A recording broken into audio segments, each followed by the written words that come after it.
So, flying New Haven Cliffs. At the moment we're on a bike ride.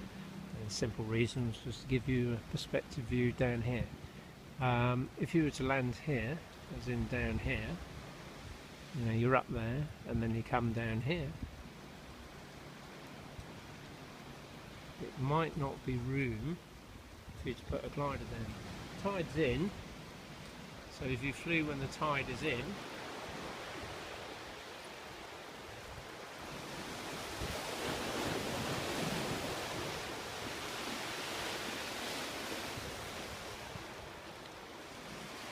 you go to the morgue and drown. Obviously it'd be foolish to fly when the tide's in. If you think you can stay up against gravity, do it, but don't expect the Coast Guard to come and save your life. There's also pedestrians down here, and lo and behold, there's a paraglider actually up, which is ideal for this video.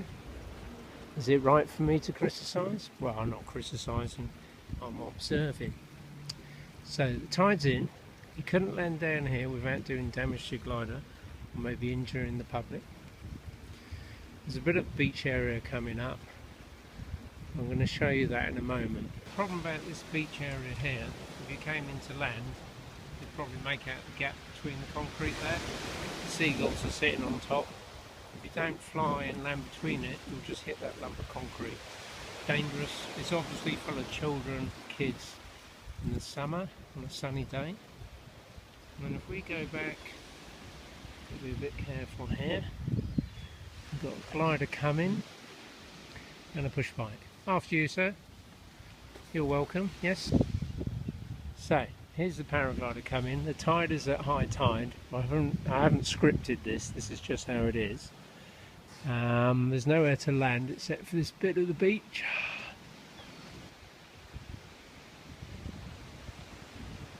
It's your call. If you get any problems or issues with your glider, mail on. Something goes wrong, you are limited to your options to land. You obviously can't land on top, because if you land on top here, you're in rotor. You land behind there, it's rotor. Some people would say, well, you land on the beach here. Well, I dare say this pilot will continue down here, where there is no beach. No, they're not. They're coming back. Interesting. They may even land here. Why is that? Why do they not go any further? Obviously they want to be on video.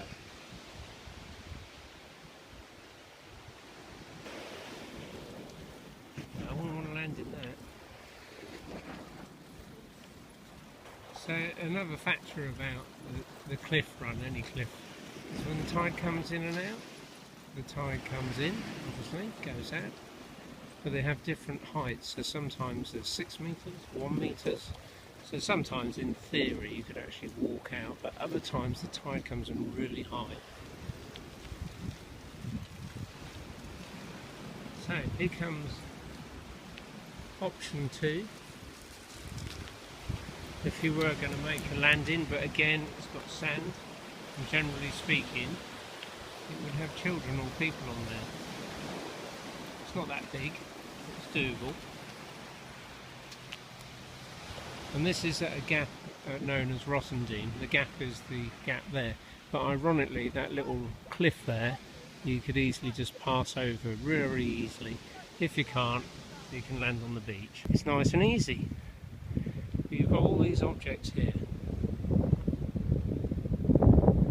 which is a pain. So long as you stay up, you're fine.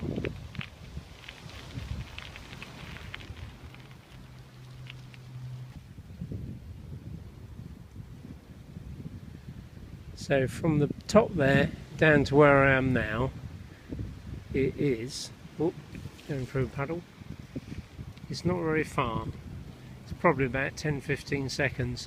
So it's worthwhile noting when you land into wind, as we always do on all aircraft, maybe not helicopters, if you get it wrong it hurts, and this is a slab of concrete.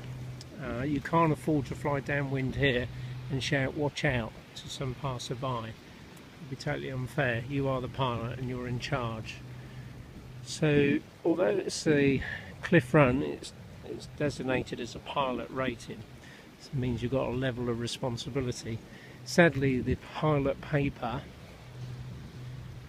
doesn't quite address that. It's more about facts and figures. This takes attitude. It's something that you get when you're qualified as a CP, club pilot, and they give you this license that you have the correct attitude to fly. And I would like to follow up with CP. CP, club pilot, in the small print means you're not qualified. It means you can go and fly with others with supervision, guidance, with a coach. So you can't just pitch up and start flying. That'd be silly. So it's like L plates. So we're coming up to Saltine. Now if I zoom in later, it'll be pixelated, but you'll probably see the ferry, and that's the one that leaves Newhaven. That's pretty much where the pilot in the distance has come from. That's where we start from. Some people think, well, I'll just take off anywhere down the cliff. Well, you won't. This is a big beach here, and the reason we've got a nice big beach is for you to land on. And why would you want to land? Well, this gap here, best way to cross this gap is to get enough height on the far end of this ridge, and then about quarter bar fly right across. So you cover this distance. It's not very far, but you will lose a lot of height. When you come back, you'll be going with the wind, south-southwest wind, and you will cover this distance, I don't know, in a minute. But you won't lose much height. But going into wind, which will be slightly this way, you won't get much lift off these objects. So there's no point in trying to stay close to the ridge. You might as well just cross it. It's like most things. If you want to go from a thermal to thermal, put the bar on, get across quickly, lose height, but get there, cover the distance. Otherwise you will be making a landing. So nice Norwegian rocks. Nice big area to land, and for a cycle point of view I can't cycle any further because the route ends. You could actually walk, and I have done that, from this point down to Newhaven, but I've walked when the tide's going out. It's a bit slippy and it's not recommended, to be honest, but this will give you an idea. So this is what it's like if you happen to land here with a tide in. So would you fly Newhaven to Brighton Ridge Run with a tide in? It's your call. I guess carry a life jacket, a waterproof phone, or just be prepared to throw all your equipment away. If your equipment goes in here, it's ruined pretty much. It's the end of it. When the tide is in the previous part of the video, there are landings, so you can be flying around, was what I'm saying, and the tide can cut you off. That's quite scary, because it's not that deep there. It's only about 12 feet, but the waves moving backwards and forwards, you will bob in the water and you crash into that concrete, or worse still, the rocks ahead. And as you go around the corner, there's no promenades, just big greasy, greeny, slippery rocks and rock pools. So it's not a place to be landing. So last thought from myself, I've flown lots of places around the world and amassed airtime over time through teaching personal flying. Where would I say is the most safest place? Well, where there's a helicopter that can get me and I don't need to worry if someone calls. But equally, where's one of the most dangerous places to fly? Personally, I think it's by the sea and near a cliff. If you can't land and the wind's strong, you just look up at the cliff, you'll get blown backwards, won't you? And if you get blown backwards,